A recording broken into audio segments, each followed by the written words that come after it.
후. 탁하고 매캐한 회색 연기가 좁은 공간을 가득 메웠다. 경기도 파주시 문산읍 임진강에 찬 강바람이 들이치는 육군 제1보병 사단 전진부대 예하 제11보병대대. 본청 건물 뒤편 샌드위치 패널로 조잡하게 지어진 간부 전용 흡연실은 늦가을 비에 젖어 눅눅한 곰팡내와 찌든 니코틴 악취가 진동했다. 벽면에는 페인트가 벗겨진 채 전진, 천하제일 11대대라는 문구가 희미하게 남아있었다. 그 좁고 밀폐된 공간의 상석인 낡은 소파에는 대대장 곽두제 중령이 다리를 꼬고 거만하게 앉아 있었다. 배가 불룩 튀어나온 그는 믹스커피가 말라붙은 종이컵을 재떨이 삼아 가래침을 탁 뱉었다. 서중희, 전진, 정훈장교 중위 서예린입니다.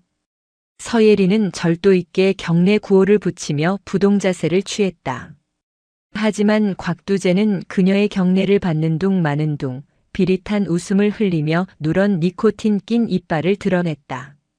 너 요즘 눈빛이 마음에 안 든다? 아주 도끼가 바짝 올랐어? 아닙니다. 오해십니다. 말대꾸는. 야, 넌 그게 문제야. 우리 전진부대 장교라면 패기가 있어야지 뻣뻣하게 서 있어서야 어디다 써먹겠냐? 그러니까 내가 진급심사에서 간당간당한 거야. 여자가 좀 살갑게 구는 맛이 있어야지. 곽두제는 킬킬거리며 타들어가는 담배를 깊게 빨아들였다. 양볼이 홀쭉해질 정도로 연기를 빨아들인 그는 자리에서 천천히 일어났다. 거대한 그림자가 서예린을 위압적으로 덮쳤다. 곽두제가 서예린의 코앞까지 얼굴을 들이밀었다. 썩은 하수구 냄새 같은 입냄새와 담배전내가 훅 끼쳤다. 너나 존경하냐? 서예린은 미간을 찌푸리고 싶은 충동을 참으며 대답했다. 지휘관님을 존경합니다. 입만 살아서는. 속으로는 이 꼰대 새끼 언제 저녁하나 하고 있지? 내가 모를 줄 알아? 곽두제는 서예린의 눈을 빤히 쳐다보며 입가에 야비한 미소를 걸었다. 말로만 존경하지 말고 몸으로 증명해봐. 무슨 말씀을 하시는지 모르겠습니다.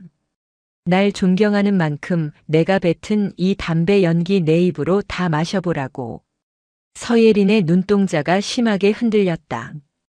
이것은 단순한 군기 잡기가 아니었다. 인간으로서의 존엄을 짓밟는 명백한 가혹 행위였다. 대대장님, 그것은 부당한 지시입니다. 부당? 야, 이 새끼야. 까라면 까는 거짓말이 많아? 대대장이 시키면 신용이라도 해야 할 거 아니야. 여기가 바뀐 줄 알아? 여긴 군대야. 곽두제는 버럭 소리를 지르더니 입안 가득 머금고 있던 자욱한 연기를 서예린의 얼굴 정면으로 뿜어냈다. 후. 마치 독가스처럼 매캐한 연기가 서예린의 눈과 코, 입으로 파고들었다. 숨이 턱 막히고 눈물이 핑 돌았다. 쿨럭, 컥. 서예린은 본능적으로 고개를 옆으로 확 돌리며 기침을 터뜨렸다. 생리적인 거부 반응이었다. 하지만 곽두제는 그 모습을 보고 눈을 희번덕거렸다. 어라? 이 새끼 봐라. 곽두제가 한 발짝 더 다가와 윽박질렀다. 내가 주는 연기가 더럽냐? 감히 대대장이 담배 연기 뱉는데 얼굴을 피해? 고함과 함께 곽두제의 손이 움직였다. 그는 손에 들고 있던 빨갛게 불이 붙어 이글거리는 담배꽁초를 서예린의 얼굴을 향해 손가락으로 튕겼다. 탁! 칙! 앗! 불붙은 담배꽁초가 서예린의 왼쪽 뺨을 스치고 제복깃 안쪽으로 떨어졌다. 살 타는 냄새와 함께 날카로운 통증이 느껴졌다. 서예린은 황급히 손으로 깃을 털어내며 바닥에 떨어진 꽁초를 발로 껐다. 하얀 뺨에는 붉은 화상 자국이 선명하게 남았고 제복깃은 검게 그을렸다. 대대장님, 이건 너무하십니다. 참다 못한 서예린이 목소리를 높였다. 그러나 곽두제는 눈 하나 깜짝하지 않았다. 오히려 적반하장으로 삿대질을 해댔다. 너무해. 야, 서예린. 내가 아직 군 생활 편하게 하니까 세상 무서운 줄 모르지. 내가 호의를 베풀면 감사한 줄 알아야지. 어디서 눈을 동그랗게 뜨고 대들어? 너 내가 누군지 잊었어? 내 근무 평정, 장기 복무 심사, 보직 관리까지 전부 내 손바닥 안에 있어. 알겠어? 곽두재는 바닥에 가래침을 퇴뱉었다. 오늘 저녁에 문산 시내 통일로 숯불갈비에서 회식이다. 거기서 내 옆자리 앉아. 오늘 기분 잡쳤으니까 내가 술 따르면서 기분 풀어놔. 안 오거나 똥 씹은 표정하고 있으면 그땐 담배꽁초가 아니라 재떨이가 날아갈 줄 알아. 곽두재는 씩씩거리며 흡연실 문을 발로 쾅 차고 나갔다. 홀로 남겨진 서예리는 떨리는 손으로 붉게 부어오른 뺨을 감싸쥐었다. 빗물 자국과 얼룩진 곰팡이, 그리고 자신의 처참한 몰골. 참아야 해. 아직은 아니야. 그녀는 주머니 속 핸드폰을 꽉 쥐었다. 아빠라는 이름을 누르고 싶은 충동을 억눌렀다. 고양시에 위치한 제1군단 사령부. 그곳의 주인이자 육군 내에서 가장 존경받는 지휘관인 서태산 중장. 아버지에게 말하면 곽두재 따위는 하루아침에 군복을 벗길 수 있다.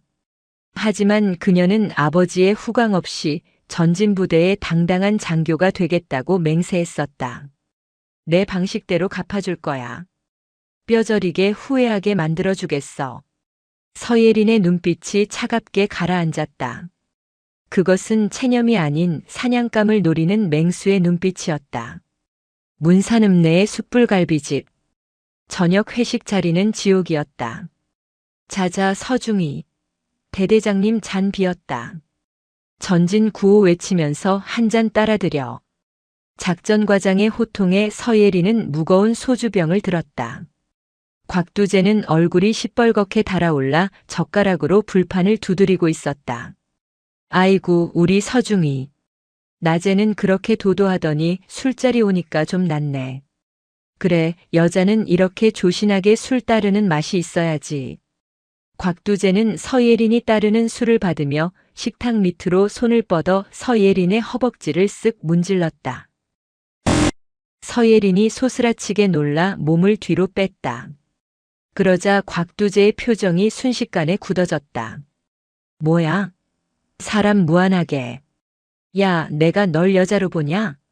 딸 같아서 격려해주는 걸 성희롱 취급해? 너 아주 사람 쓰레기 만드네. 주변의 남자 장교들은 모두 고개를 돌려 딴청을 피웠다. 방관자들. 그들은 곽두재의 폭주를 말릴 생각조차 하지 않았다. 회식은 자정이 넘어서야 끝났다.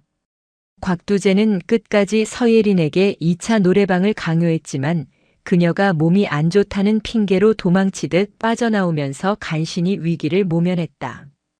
하지만 진짜 위기는 주말에 찾아왔다. 토요일 오전 10시.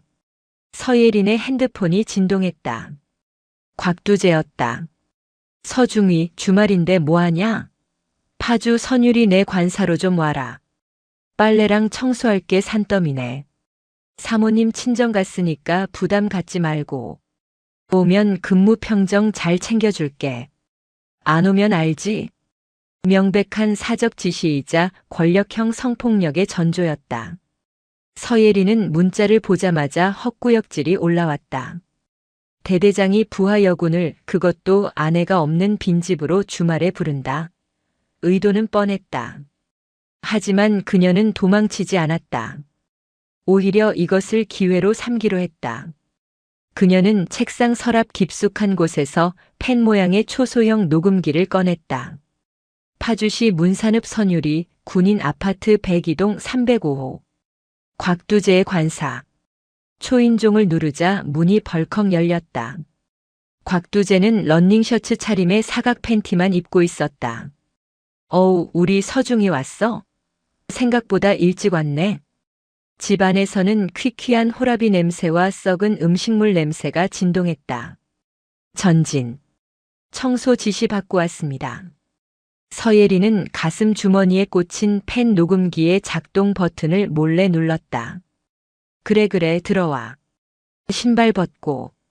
야, 군화 끈 푸는 것도 일이다. 그치? 내가 좀 도와줄까? 곽두재가 킬킬거리며 손을 뻗으려 하자 서예린이 한 발 물러섰다. 괜찮습니다. 튕기기는. 일단 저기 안방 침대 시트 좀 갈아줄래? 내가 허리가 아파서 말이야. 곽두재는 음흉한 미소를 지으며 안방을 가리켰다. 침실로 유인하려는 수작이었다. 서예린이 묵묵히 빨랫감을 집어들던 순간이었다. 등 뒤에서 인기척도 없이 다가온 곽두재가 그녀의 허리를 와락 껴안았다. 땀에 젖은 러닝셔츠에 축축한 감촉이 등에 닿았다. 약, 가만히 있어봐. 서중희, 너 살냄새가 아주 좋네. 곽두재가 그녀의 목덜미, 지난번 담배꽁초에 대인 상처 부위에 코를 박고 킁킁거렸다. 끔찍한 소름이 척추를 타고 올랐다.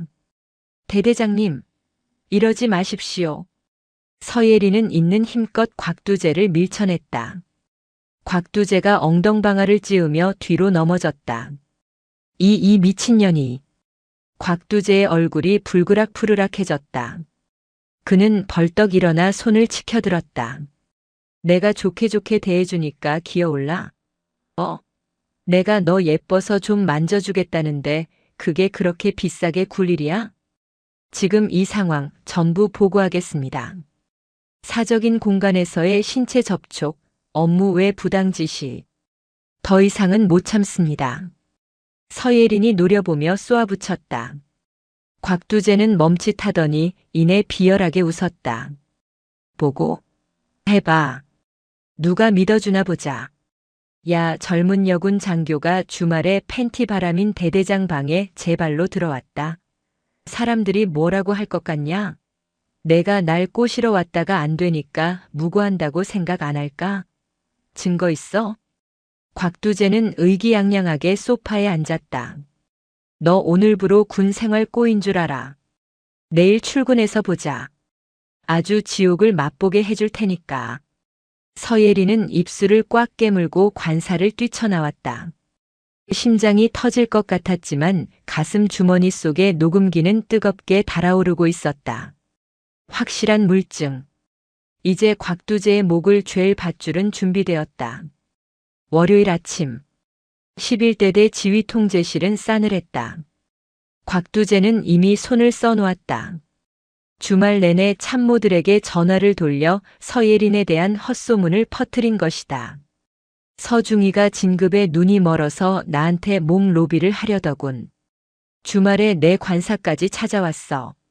내가 호통쳐서 쫓아냈더니 앙심을 품은 것 같아. 다들 조심해. 꽃뱀이야, 꽃뱀. 출근한 서예린을 보는 간부들의 눈빛은 경멸 그 자체였다. 그녀가 전진 하고 인사를 해도 받아주는 사람이 없었다. 정보과장은 그녀가 다가가자 일부러 자리를 피했고 작전 장교들은 들으라는 듯이 수군거렸다. 와, 진짜 독하다. 대대장님한테까지 들이대? 얼굴 반반한 거 믿고 설쳤나 보네. 오전 주간 결산회의. 곽두재는 회의 내내 서예린을 투명 인간 취급하다가 정훈 보고 시간이 되자 꼬투리를 잡기 시작했다. 야, 보고서 꼬라지가 이게 뭐야? 오타가 왜 이렇게 많아? 너 장교 맞냐? 정신 상태가 썩어가지고는. 주말에 엉뚱한 짓 하고 다니니까 일을 이따위로 하지. 곽두재는 서류 뭉치를 뭉쳐서 서예린의 얼굴에 집어 던졌다. 종이 모서리에 긁힌 이마에서 피가 맺혔다. 나가. 꼴도 보기 싫으니까. 너 오늘부로 정훈 업무 배제야. 징계위원회 회부할 거니까 대기해. 모두가 보는 앞에서 당하는 짐승만도 못한 취급. 서예린은 주먹을 쥐고 회의실을 뛰쳐나갔다. 대대 건물 뒤편 주차장. 빗물 고인 바닥에 주저앉아 서예린은 오열했다. 억울함과 분노가 가슴을 찢어놓았다. 자신이 지키고자 했던 군인의 명예는 이미 곽두재의 더러운 혀 끝에서 난도질당했다. 더 이상은 안 돼. 서예린은 눈물을 닦았다. 그녀는 주머니에서 핸드폰을 꺼냈다. 액정에 떨어진 빗방울을 닦아내고 그녀는 가장 깊숙이 숨겨두었던 번호를 찾았다. 김철민 소령 1군단장 전속부관. 그녀의 아버지는 1사단을 포함한 경기 북부 전체를 관할하는 제1군단장 서태산 중장이었다. 통화 버튼을 눌렀다. 신호음이 2번 울리기도 전에 상대방이 전화를 받았다. 충성. 군단장실입니다. 서중희님. 익숙하고 다정한 목소리. 아버지의 가장 충직한 부하이자 자신을 친조카처럼 아껴주는 김철민 소령이었다. 삼촌. 목이 메어 말이 잘 나오지 않았다. 예린아, 목소리가 왜 그래? 무슨 일 있어? 울었어? 김철민의 목소리가 급격히 심각해졌다. 서예린은 숨을 깊게 들이쉬며 말했다. 삼촌, 저 좀 살려주세요. 그리고 아빠한테 전해줘요. 제가 보낸 녹음 파일 지금 당장 들어보시라고요. 서예린은 떨리는 손으로 전송 버튼을 눌렀다. 파일 이름 1사단 11대대장 곽두재 중령 가혹행위 및 성추행 증거. mp3. 전송 완료. 이제 주사위는 던져졌다. 파주 문산의 작은 대대에서 시작된 불씨가 곧 고양시 1군단 사령부 천하제일광개토부대의 심장부로 날아가 거대한 화마가 되어 돌아올 것이다. 경기도 고양시 덕양구 대한민국 육군 제1군단 사령부 본청. 천하제일광개토부대라는 거대한 비석이 위용을 뽐내고 있는 이곳은 경기 북부 방어의 핵심이자 심장부였다. 창밖에는 늦가을 비가 그치고 먹구름 사이로 서늘한 햇살이 비치고 있었다. 묵직한 정막이 감도는 군단장 집무실. 서태산 중장은 창가에 서서 북쪽 하늘을 응시하고 있었다. 유리창에 비친 그의 얼굴은 세월의 훈장인 주름이 깊게 패어 있었으나 눈빛만은 여전히 현역 시절 특전사 팀장 때처럼 날카로웠다. 똑똑. 정적을 깨고 집무실 문이 조심스럽게 열렸다. 서태산의 수석 부관이자 서예린이 삼촌이라 부르며 따르던 김철민 소령이었다. 평소 냉철하고 빈틈없는 그였지만 지금 그의 얼굴은 흑빛으로 변해 있었다. 손에는 태블릿 PC와 서예린이 보낸 음성 파일이 담긴 보안 USB가 들려 있었다. 군단장님, 긴급 보고드릴 사항이 있습니다. 서태산이 천천히 몸을 돌렸다. 부관의 표정을 읽은 그의 눈썹이 꿈틀했다. 자네 표정이 왜 그래? 전방에 도발 징후라도 포착됐나? 아닙니다. 군사적 도발은 아닙니다만 그보다 더 위중한 사안일 수 있습니다. 김철민은 마른 침을 삼켰다. 이 보고가 불러올 파장이 얼마나 클지 가늠조차 되지 않았다. 하지만 예린의 울음 섞인 목소리가 귓가에 쟁쟁했다. 서예린 중위로부터 긴급 구조 요청이 왔습니다. 예린이가? 서태산의 표정이 순식간에 굳어졌다. 딸은 웬만해서는 힘든 내색을 하지 않는 아이였다. 자신의 신분을 숨기고 야전 부대 소대장부터 시작해 정훈장교가 되기까지 그 모진 군 생활을 버티면서도 늘 잘하고 있다. 전진 부대원으로서 부끄럽지 않다며 웃던 딸이었다. 구조 요청이라니. 훈련 중에 사고라도 났나? 아닙니다. 인재입니다. 그것도 아주 악질적인 하극상입니다. 김철민은 떨리는 손으로 태블릿 PC를 책상 위에 올려놓고 스피커를 연결했다. 직접 들으시는 게 좋을 것 같습니다. 마음의 준비를 하십시오. 재생 버튼이 눌러졌다. 스피커를 통해 지직거리는 잡음이 흘러나오더니 곧이어 곽두재의 걸걸하고 비열한 목소리가 집무실을 가득 채웠다. 가만히 있어봐. 서중희, 너 살냄새가 아주 좋네. 킁킁. 대대장님, 이러지 마십시오. 내가 너 예뻐서 좀 만져주겠다는데 그게 그렇게 비싸게 굴 일이야?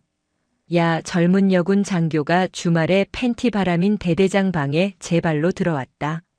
사람들이 뭐라고 할 것 같냐? 내가 날 꼬시러 왔다가 안 되니까 무고한다고 생각 안 할까? 비명소리. 옷깃이 스치고 몸싸움을 하는 소리. 그리고 곽두제의 조롱 섞인 협박. 서태사는 자리에 앉지 못했다. 그는 참나무 원목 책상에 양손을 짚은 채 고개를 숙이고 있었다. 파일이 재생되는 5분 남짓한 시간 동안 그의 어깨는 미동도 하지 않았다. 마치 거대한 바위가 된 것 같았다. 하지만 그 고요함은 폭풍 전의 그것보다 훨씬 더 위험했다. 뚝. 녹음 파일이 끝났다. 다시 정막이 찾아왔다. 하지만 이번 정막은 아까와 달랐다. 숨이 막힐 듯한 살기가 방 안을 휘감았다. 김철민 소령은 본능적으로 뒷걸음질 치고 싶었지만 이를 악물고 버텼다. 김소령. 서태산이 입을 열었다. 목소리는 소름 끼치도록 낮고 차분했다. 예, 군단장님. 이 짐승 새끼. 누구냐? 파주 1사단 예하 11대대장 곽두제 중령입니다. 곽두제. 서태산이 이름을 씹어뱉듯 뇌까렸다. 내 딸이, 내 하나뿐인 딸이 전방에서 나라 지키겠다고 간 그곳에서 적군도 아니고 아군 지휘관이라는 놈한테 이런 꼴을 당해? 쾅! 서태산이 주먹으로 책상을 내리쳤다. 두꺼운 강화유리가 쩍 소리를 내며 거미줄처럼 금이 갔다. 유리 파편이 튀어 올랐지만 서태산은 고통조차 느끼지 못하는 듯 했다. 그의 주먹 쥔 손등 위로 붉은 선혈이 흘러내렸다. 감찰참모, 헌병대장, 법무참모. 지금 당장 내 방으로 집합시켜. 3분 준다. 알겠습니다. 바로 조치하겠습니다. 김철민이 튀어나갔다. 서태산은 피 흐르는 손으로 인터폰을 잡았다. 비서실장. 지금 즉시 1사단장에게 전화 연결해. 잠시 후 1사단장과의 통화가 연결되었다. 충성. 전진. 1사단장입니다. 군단장님 무슨 일이십니까? 사단장. 자네 예하 11대대장 곽두제라는 놈 인사기록 지금 당장 내 책상 위로 보내. 예. 11대대장 말씀입니까? 갑자기 무슨 문제라도. 문제가 아니라 재앙이야. 그리고 지금부터 11대대 출입 통제해. 쥐새끼 한 마리도 밖으로 못 나가게 해. 내가 직접 간다. 군단장님께서 직접 가십니까? 내 차 대기시켜. 헬기는 안 탄다. 내 두 눈으로 그 새끼가 사는 꼴을 그 더러운 부대 구석구석을 보면서 가야겠어. 전화를 끄는 서태사는 옷걸이에 걸린 정복 재킷을 집어들었다. 어깨에 달린 은색 별 3개가 형광등 불빛을 받아 서늘하게 빛났다. 그것은 명예의 상징이 아닌 심판의 도구처럼 보였다. 가자. 파주로. 사냥하러 간다. 같은 시각 파주시 문산읍. 제1사단 11대대장실. 밖은 평온한 오후였다. 곽두제 중령은 소파에 비스듬히 누워 배달 온 쟁반짜장을 비비고 있었다. 책상 위에는 벗어놓은 전투모와 탄띠가 아무렇게나 널브러져 있었다. 후루룩 쩝쩝. 캬, 역시 짬뽕 국물은 문산 반점이 최고라니까. 그는 나무젓가락을 쪽쪽 빨며 입가에 묻은 춘장을 손등으로 쓱 닦았다. 배가 불러오자 나른함이 밀려왔다. 그는 인터폰을 눌러 작전과장을 호출했다. 야, 작전과장. 서중이 그 기집애 뭐하고 있어? 충성. 전진. 작전과장입니다. 서예린 중위 현재 행정반 구석 자리에서 대기 중입니다. 아무도 말 안 걸고 투명 인간 취급하고 있습니다. 점심도 안 먹고 그냥 앉아만 있습니다. 그래? 낄낄. 독한 년 언제까지 버티나 보자. 야, 너 소대장들 시켜서 진술서 좀 받아놔. 어떤 진술서 말씀이십니까? 아, 왜 있잖아. 서중이가 평소에 품행이 방정 맞았다. 남자 간부들한테 꼬리쳤다. 업무 능력이 현저히 떨어져서 부대원들이 힘들어했다. 이런 거. 소설 좀 써서 애들 도장 찍게 해. 나중에 징계 때리려면 근거가 있어야 할 거 아냐. 내가 걔 아주 군복 벗겨버릴 거니까. 아, 알겠습니다. 그런데 소대장들이 좀 반발할 수도 있는데. 반발? 야, 내가 시키면 하는 거지 누가 토를 달아. 내 말 안 듣는 놈들은 장기 복무 추천서 안 써준다고 해. 11대 대에서는 내가 왕이야, 왕. 알겠어? 곽두재는 신경질적으로 전화를 끊었다. 그는 자신이 이 부대의 절대 권력자라고 믿어 의심치 않았다. 서예린 하나쯤 매장하는 건 일도 아니었다. 그녀가 아무리 발버둥 쳐봤자 폐쇄적인 전방부대에서 대대장의 권력을 이길 수는 없었다. 게다가 자신은 1사단 내 유력 인사들에게 평소 뇌물과 향응을 제공하며 든든한 보험을 들어놓지 않았던가. 감히 날 신고하겠다고. 증거도 없는 주제에. 그는 서예린이 녹음기를 가지고 있었다는 사실은 꿈에도 모른 채 승리감에 도취해 있었다. 그때였다. 똑똑. 인사과장이 조심스럽게 들어왔다. 대대장님. 사단 본부에서 긴급 연락이 왔는데 오늘 오후에 군단급 불시 군기강 확립 순찰이 있을 수도 있다고 합니다. 뭐? 군단에서? 쳇 귀찮게. 사단장님도 아니고 군단장님이 직접 다니실 리는 없고 감찰부 나부랭이들이나 오겠지. 곽두재는 대수롭지 않게 여겼다. 짜장면 그릇을 문 밖으로 내놓으며 그가 말했다. 야, 위병소 애들한테 군기 잡고 있으라고 해. 그리고 흡연실 청소 좀 해놓고. 냄새나면 지적받으니까.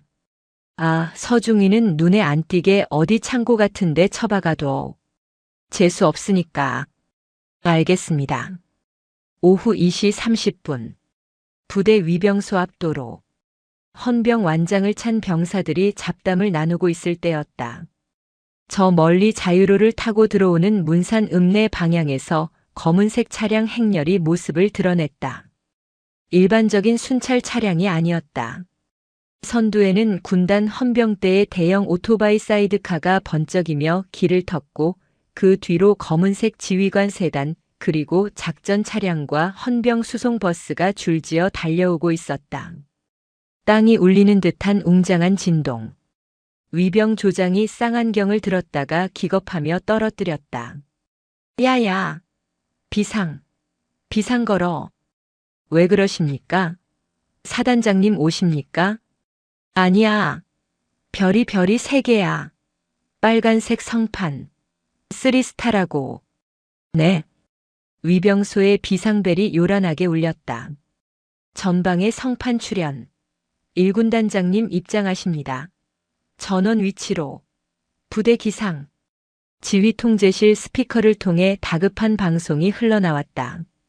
낮잠을 자려던 곽두재는 침대에서 굴러떨어졌다. 뭐? 누가 와? 군단장님? 곽두재는 허겁지겁 전투복 상의를 꿰입었다. 단추를 잘못 끼워 옷이 비뚤어졌지만 거울을 볼 새도 없었다. 이건 기회다. 군단장님이 직접 오시다니. 내 빠릿빠릿한 모습을 보여드리면 연대장 승진도 문제없어. 이 멍청한 인간은 저승사자가 문을 두드리는데도 그것이 행운의 신인 줄 착각하고 있었다. 그는 출렁이는 뱃살을 부여잡고 본청 현관으로 미친 듯이 뛰어나갔다. 대대 연병장. 가을비가 그친 뒤에 하늘은 음산한 회색빛이었다. 젖은 흙바닥 위로 헌병대 차량들이 날카로운 브레이크 소리를 내며 멈춰 섰다. 끼익. 마치 적진을 점령하러 온 기계화 부대처럼 차량들은 본청 현관을 반원 형태로 포위했다. 압도적인 위용이었다. 창문 너머로 병사들이 숨을 죽이고 지켜봤다. 맨 앞에 검은색 세단. 붉은 바탕에 은색 별 3개가 박힌 성판이 번쩍였다. 운전병이 튀어나와 뒷문을 열었다. 곽두재는 숨을 헐떡이며 차 앞으로 달려가 부동자세를 취했다. 그의 뒤로 작전과장, 인사과장 등 참모들이 줄줄이 비엔나 소시지처럼 늘어섰다. 충성, 전진, 1사단 11대대장 중령 곽두재. 군단장님의 부대 방문을 영광으로 생각합니다. 곽두재의 목소리는 쩌렁쩌렁했지만 끝이 미세하게 갈라졌다. 차량에서 뿜어져 나오는 냉기가 심상치 않았기 때문이다. 번쩍이는 전투화가 땅을 디뎠다. 서태산 중장이 차에서 내렸다. 그 뒤를 이어 군단 헌병대장 중령, 감찰 참모 대령, 법무 참모 중령가 내렸다. 하나같이 서슬 퍼런 표정들이었다. 서태산은 곽두재의 경례를 받지 않았다. 그는 천천히 선글라스를 벗어 상의 주머니에 꽂았다. 그리고 곽두재를, 아니 곽두재라는 오물 덩어리를 관찰하듯 위아래로 훑어보았다. 대대장. 네. 전진. 군단장님. 잘 지냈나? 아주 평범한 인사말이었다. 곽두재는 긴장이 탁 풀리는 것을 느꼈다. 휴, 다행이다. 그냥 격려차 오신 거구나. 표정이 무서워서 쫄았네. 네. 덕분에 부대 관리 만전을 기하고 있습니다. 우리 11대 대원들 사기 충천합니다.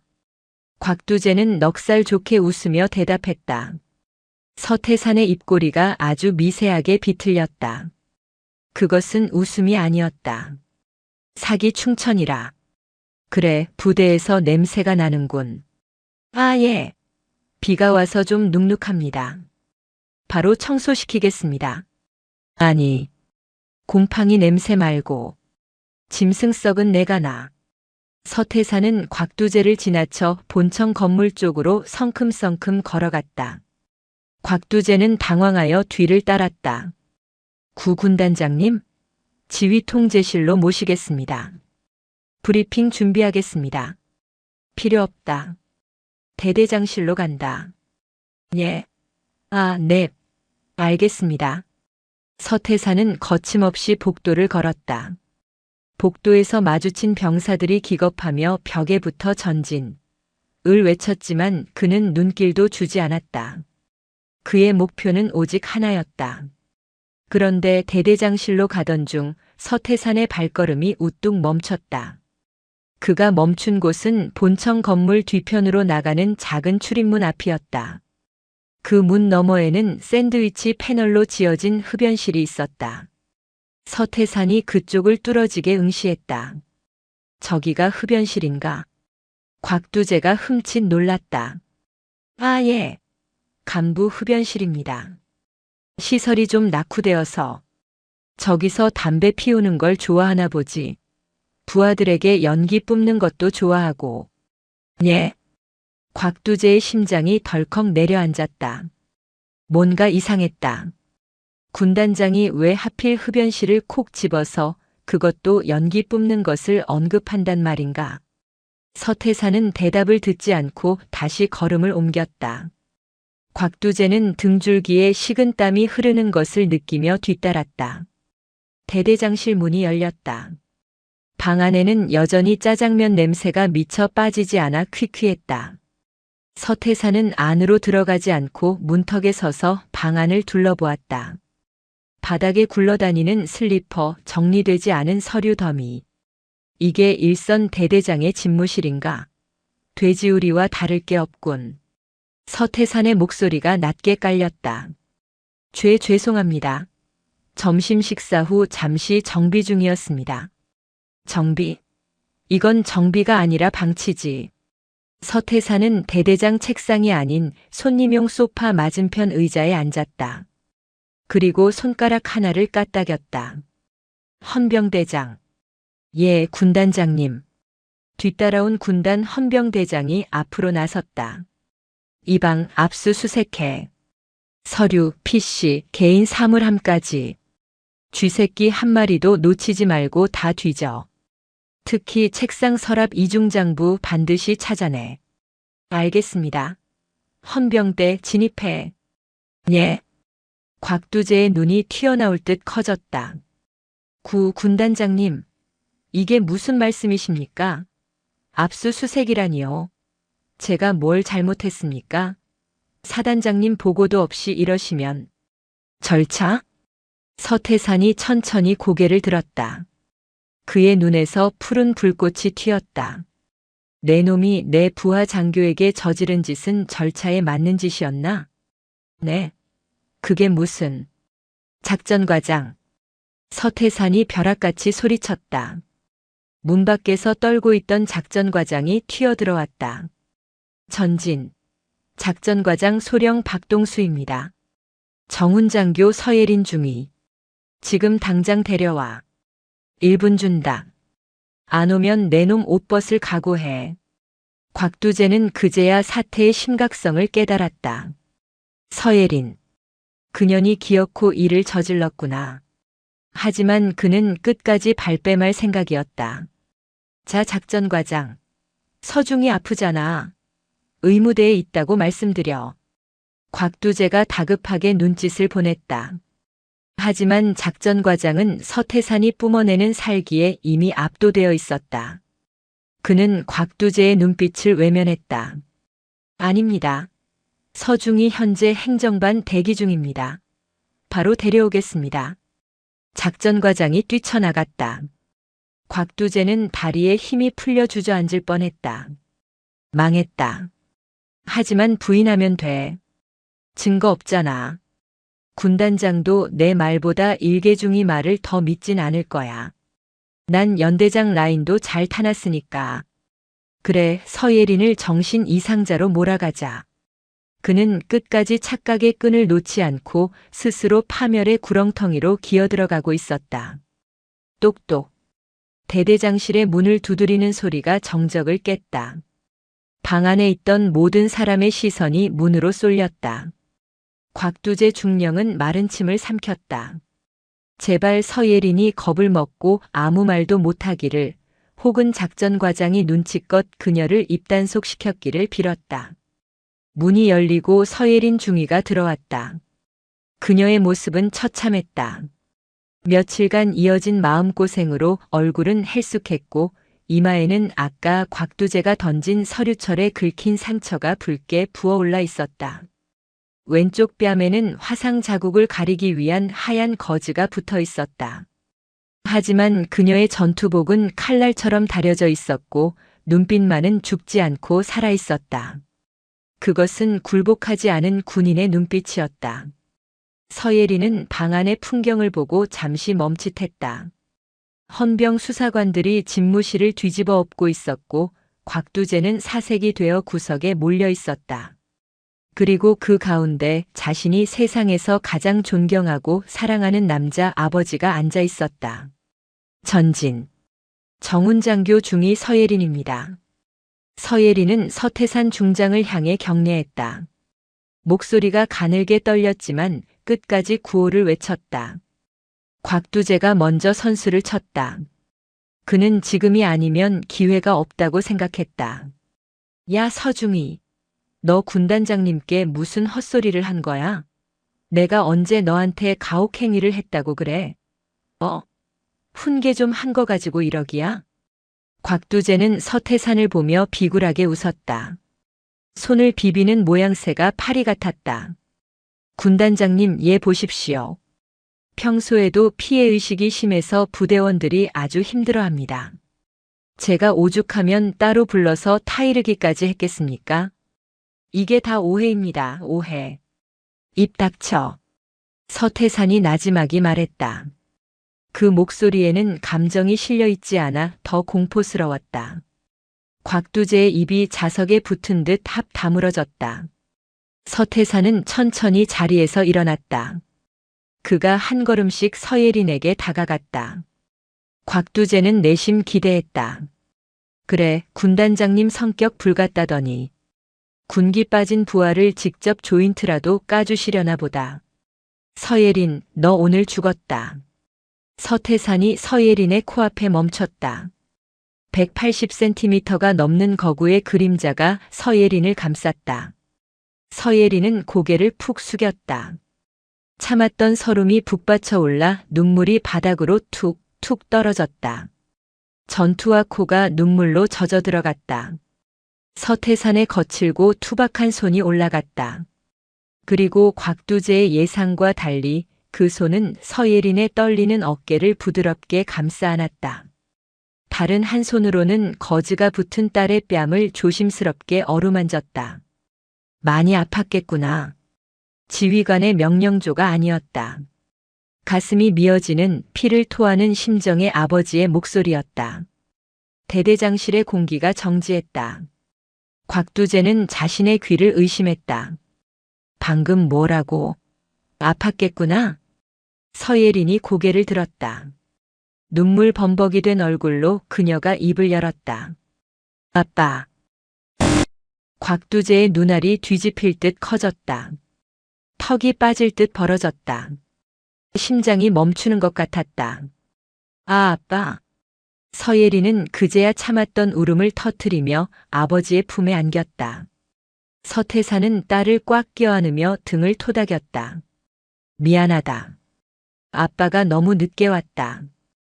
혼자서 얼마나 무서웠니? 약속 못 지켜서 미안해. 내 귀한 딸 얼굴에 감히 불을 질러.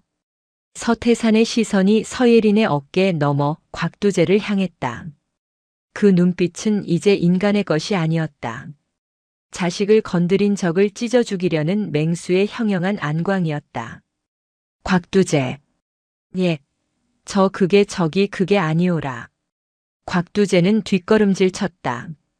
다리가 후들거려 서 있을 수가 없었다. 등줄기에서 식은땀이 비오듯 쏟아졌고 괄약근이 풀리는 느낌이 들었다. 내 놈이 건드린 그 여군이 누군지 아나? 서태산이 딸을 놓아주고 천천히 곽두재에게 다가갔다. 한 걸음 내디딜 때마다 대대장실 바닥이 울리는 듯 했다. 곽두재는 벽에 등이 닿아 더 이상 물러설 곳이 없었다. 제 딸입니다. 힉. 곽두재는 그대로 바닥에 주저앉았다. 다리 사이로 뜨거운 액체가 흘러나와 바지를 적셨다. 오줌을 지린 것이다. 악취가 방 안에 퍼졌다. 일군단장 서태산의 외동딸이다.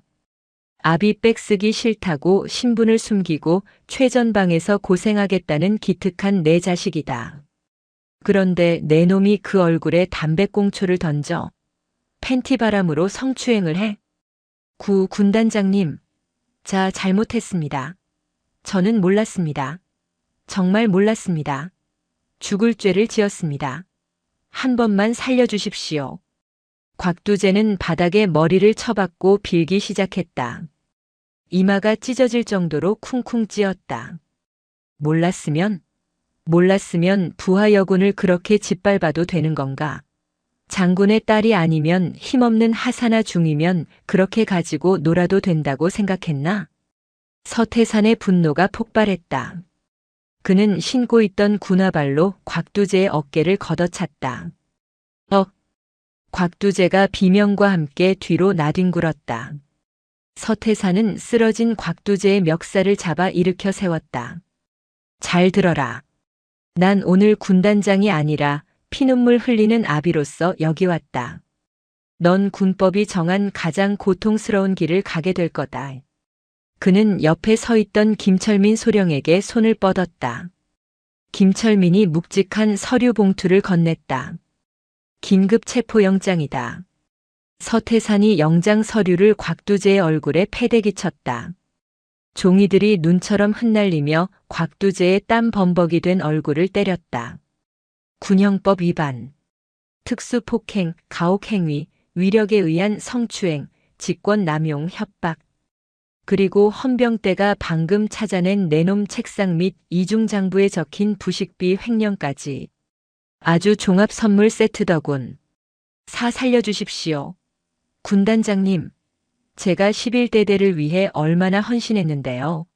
한 번만 용서해 주십시오. 용서는 판사한테 가서 빌어. 물론 군사법원 판사들도 내 부하들이긴 하지만 말이야. 서태산이 헌병대장에게 눈짓했다. 끌어내. 계급장 떼고 수갑 채워. 실시. 헌병들이 달려들었다.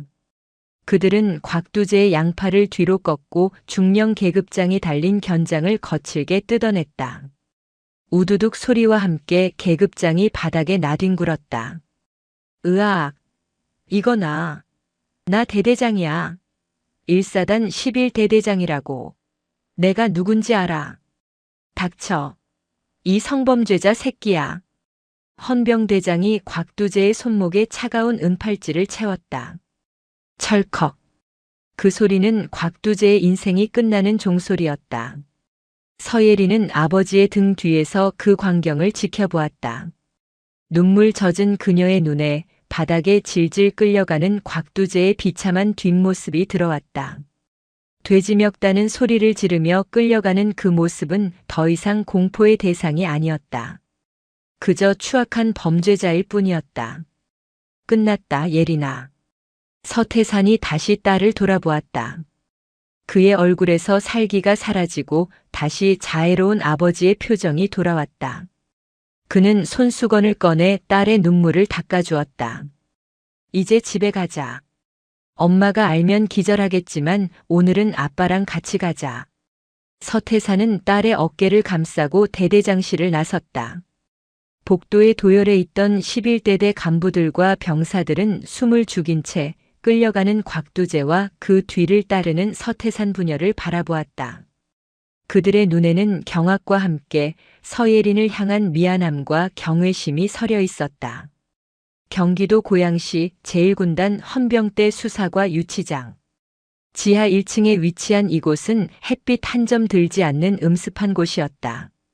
창살 너머로 보이는 것은 오직 회색빛 복도와 무표정한 헌병들 뿐이었다. 곽두재는 포승줄에 묶인 채 차가운 시멘트 바닥에 쭈그리고 앉아 있었다. 양 어깨의 중령 계급장은 뜯겨나갔고 전투복 단추는 뜯어져 너덜거렸다. 뱃살이 삐져나와 볼품없는 꼴이었다. 야, 헌병. 나 전화 한 통만 쓰게 해줘. 내가 1사단 1일연대장이랑 형 동생 하는 사이라고. 전화 한 통이면 오해가 다 풀려. 곽두재는 철창을 붙잡고 고래고래 소리를 질렀다. 목이 쉬어 쉰 소리가 났지만 멈추지 않았다. 그는 아직 상황 파악이 덜 된 상태였다. 서태산 군단장의 분노를 샀지만 자신이 평생을 바쳐 관리한 인맥이 어떻게든 자신을 구명해 줄 것이라는 헛된 희망을 품고 있었다. 거기 조용히 안 합니까? 당직 헌병이 곤봉으로 철창을 탁 쳤다. 이봐, 내가 누군지 몰라. 나 곽두재야. 내가 나가면 너네 다 영창 보낼 거야. 뚜벅뚜벅. 그때 군화 발소리가 들리고 수사관이 다가왔다. 서태산 군단장의 특명을 받고 이 사건을 전담하게 된 군단 헌병대 수사과장이었다. 그는 곽두재를 벌레 보듯 쳐다보며 코웃음을 쳤다. 곽두재 씨, 아직도 꿈꾸고 계십니까? 뭐? 곽두재 씨? 야, 이 새끼야. 나 11대대장이야. 중령이라고. 어디서 감히. 당신 직무 정지됐어. 대대장 보직 해임 명령서 방금 떨어졌고. 그리고 당신이 찾던 1일연대장님? 수사관이 서류 한 장을 흔들었다.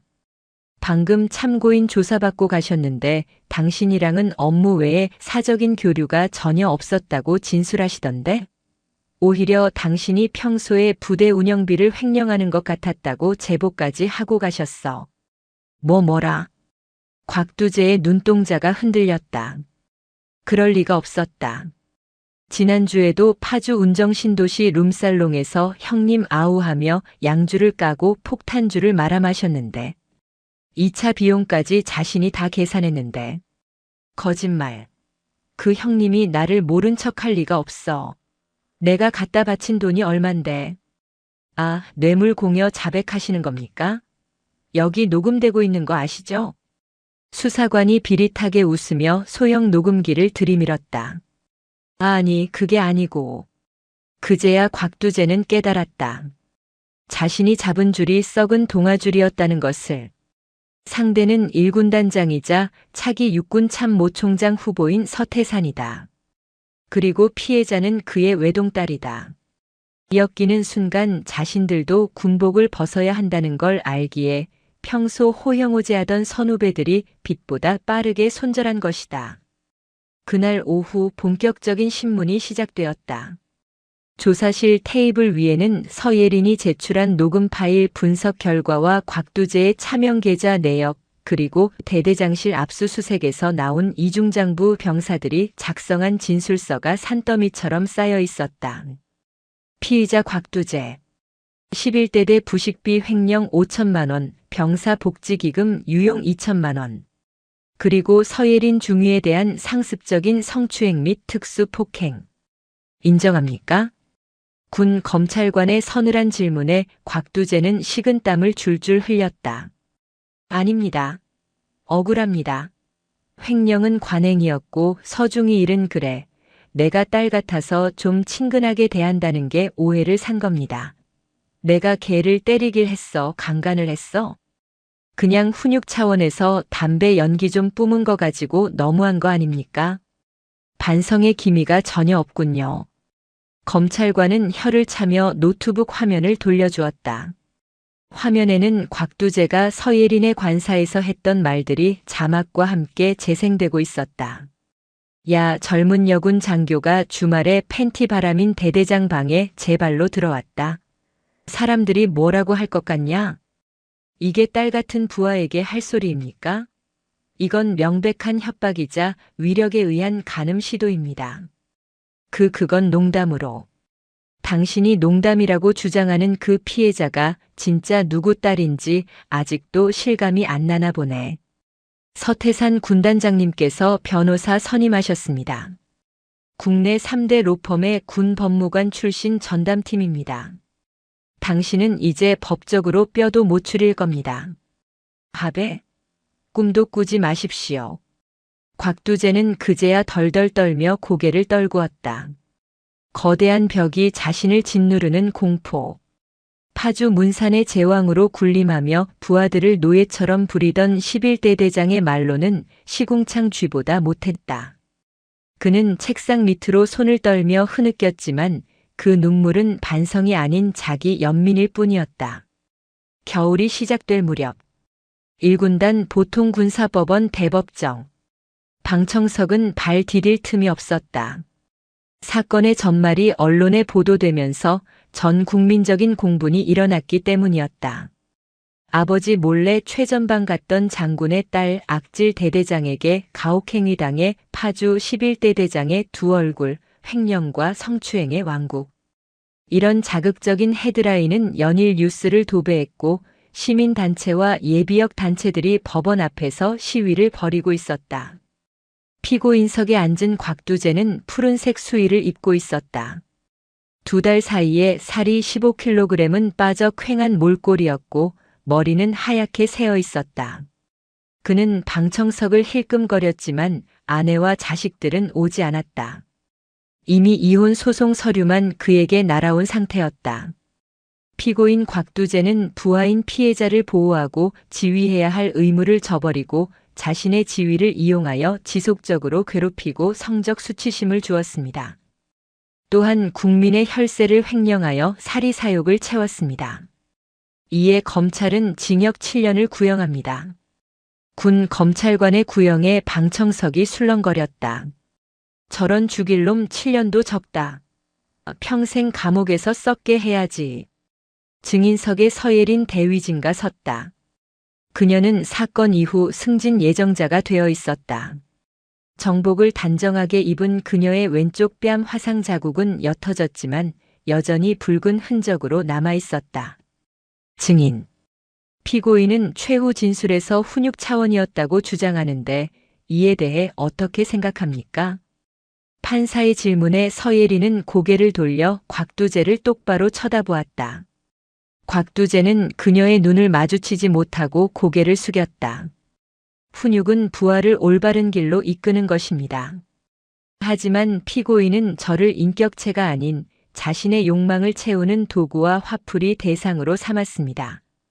담배꽁초로 제 얼굴을 지지던 그날, 저는 대한민국 장교가 아니라 짐승의 먹잇감이었습니다. 서예린의 목소리는 법정을 울렸다. 저는 제 아버지가 장군이라서 이 자리에 선 것이 아닙니다. 대한민국 여군으로서 그리고 한 인간으로서 존엄을 지키기 위해 이 자리에 섰습니다. 다시는 군대 내에서 저 같은 피해자가 나오지 않도록 피고인을 법이 허용하는 최고형으로 처벌해 주십시오. 그것이 정의라고 생각합니다. 방청석 맨 뒤. 모자를 깊게 눌러 쓴 중년 남성이 조용히 눈물을 훔쳤다. 서태산 중장이었다. 그는 군단장의 위세를 부리지 않기 위해 사복 차림으로 몰래 재판을 지켜보고 있었다. 딸이 저렇게 당당하게 성장했다는 사실에 가슴이 미어지면서도 자랑스러웠다. 마지막으로 곽두재의 최후 변론 차례가 되었다. 저 재판장님, 제가 30년 동안 군에 몸바친 공을 봐서라도 늙은 노모를 봐서라도 선처를 부탁드립니다. 제가 죽을 죄를 지었습니다. 퇴직금이라도 받게 해주시면 피해자에게 보상하겠습니다. 곽두재는 끝까지 돈 타령을 하며 질질 짰다. 비굴함의 극치였다. 재판장은 안경을 고쳤으며 차갑게 그를 내려다보았다. 판결 선고. 주문. 피고인 곽두재를 징역 5년에 처한다. 또한 군인사법에 의거하여 파면 및 불명예 전역을 명한다. 횡령한 공금 7천만 원은 전액 추징한다. 땅, 땅, 땅. 법봉 소리가 법정을 울렸다. 징역 5년. 군사 재판에서 초범에게 내려지는 형량치고는 이례적인 중형이었다. 게다가 파면이었다. 연금은커녕 퇴직금도 반토막 나고 군인으로서의 모든 명예가 박탈되는 사형 선고나 다름없었다. 안 돼. 내 연금.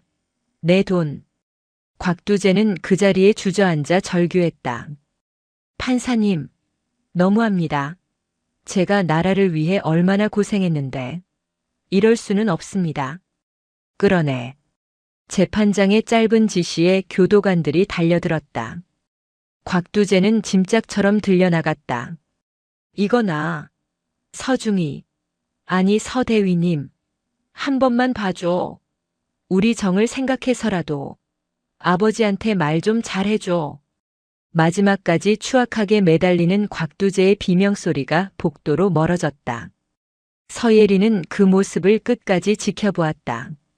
속이 뻥 뚫리는 듯한 통쾌함, 그리고 그 뒤에 찾아오는 묘한 안도감이 그녀를 감쌌다. 법정을 나서자 차가운 겨울바람이 불어왔지만 더 이상 춥게 느껴지지 않았다. 법원 입구에는 수많은 기자가 대기하고 있었다.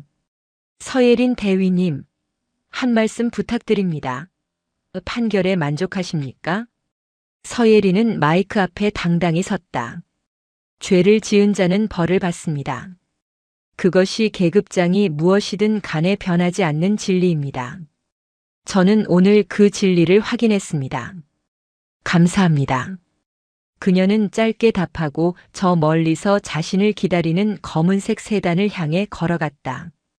차 문이 열리고 서태산이 따뜻한 미소를 지으며 딸을 맞이했다. 가자 예린아. 고생했다. 응 아빠. 배고파. 김치찌개 먹으러 가자. 부녀를 태운 차가 멀어졌다. 잿빛 하늘이 걷히고 구름 사이로 찬란한 햇살이 내려와 그들의 길을 비추고 있었다. 그것은 길고 긴 싸움의 끝이자 서예린이라는 군인의 진짜 시작을 알리는 빛이었다.